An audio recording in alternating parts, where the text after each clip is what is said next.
Community leaders react to the death of former IUS Chancellor Ray Wallace. And we're looking at consumer behavior during the pandemic. Those details right now.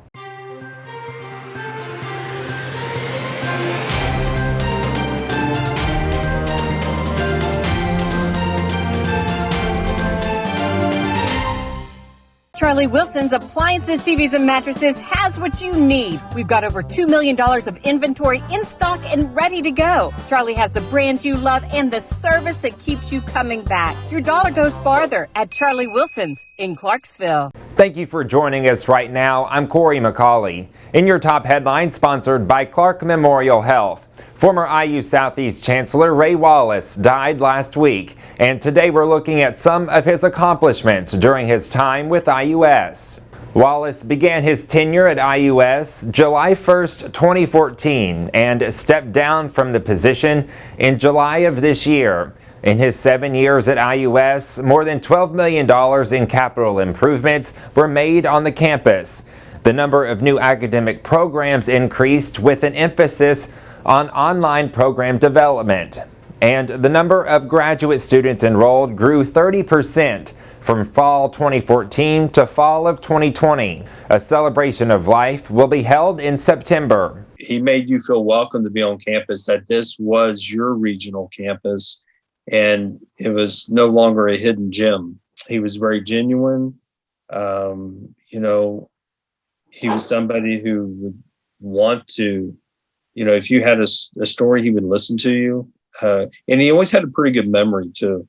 If he'd see you again later, he would ask you about your grandkids, or he'd ask you about something you had talked about.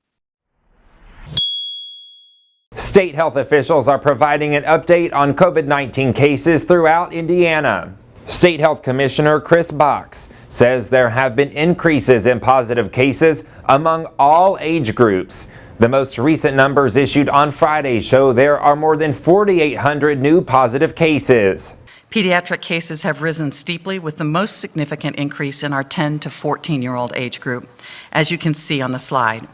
We also have seen sharp increases in the 5 to 9-year-old age group and among our older teenagers. In your lifestyle news, sponsored by Huber's Orchard and Winery, there's a new music festival coming to southern Indiana next weekend. The Pacey Farm in Henryville is holding their first live music and art festival, titled the Moon and Stars Music and Arts Festival. The event is the inaugural benefit festival to raise money in support of the Pacey Farm, a nonprofit organization founded by Tanya Pacey to promote the emotional healing and wellness of victims of abuse. Musical acts include Strung Like a Horse, The Toonsmiths, Mama Said String Band, Zuzu Yaya, and many more. The event will also feature hiking, yoga, spoken word artists, a live muralist, fire spitters, food trucks, vendors, and many more from Kentucky and Indiana. Tickets for the two-day event are $60 for the weekend or $35 for a day pass. Space and tickets are limited. For more information, follow the Pacey Farm on Facebook, or you can go to their website, thepaceyfarm.com. It's going to be one stage. It's built down in the woods. I did like a 20 by 40 foot deck built down into the woods to where the amphitheater is like coming up into this big area and behind my barn in my house. We're going to have music, vendors. There's going to be an artist painting my barn, painting a mural in my barn while we're there. I have henna artists, energy healers, and workers that are going to be there for people.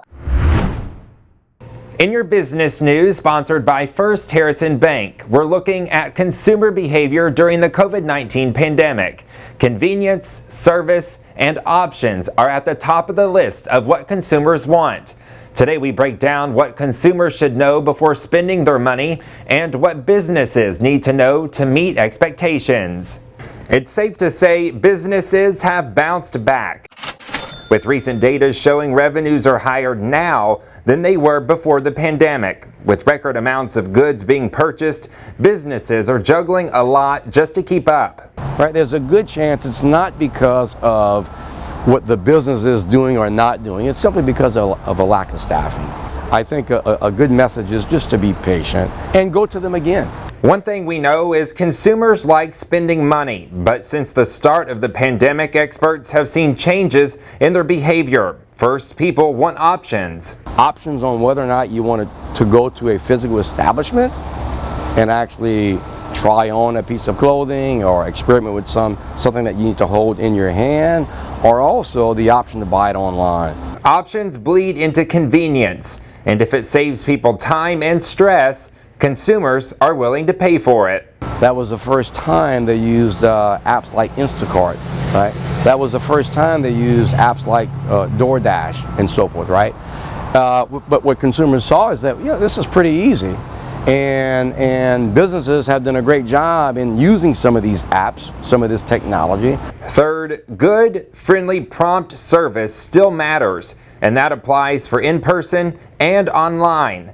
As we look to the future, experts believe money spent will shift from goods to travel. I think you're going to see the acquisition of fewer material goods, material possessions, and spending more money on experiences with friends and family, creating memories. These experiences may mean vacations closer to home, which could mean now is the time for local tourism to shine.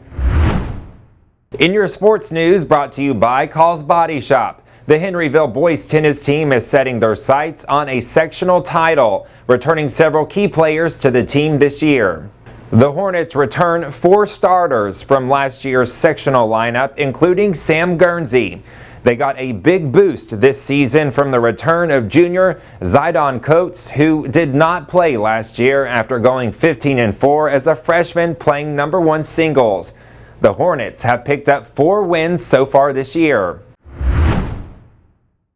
In your weather forecast, sponsored by Langford Funeral Home. Today expect a high of around 89 and to see rain and thunderstorms, a trend that will stick around for the first half of the week. Tuesday, thunderstorms could bring times of heavy rainfall. We'll see a high of 81. Wednesday, less chances of storms, but the rain does stick around. It'll be overcast with a high of 79. Thursday, we see a break from the rain with partly sunny skies and a high of 83. And that's what's happening right now for Monday, August 30th. Thank you for watching and have a wonderful day.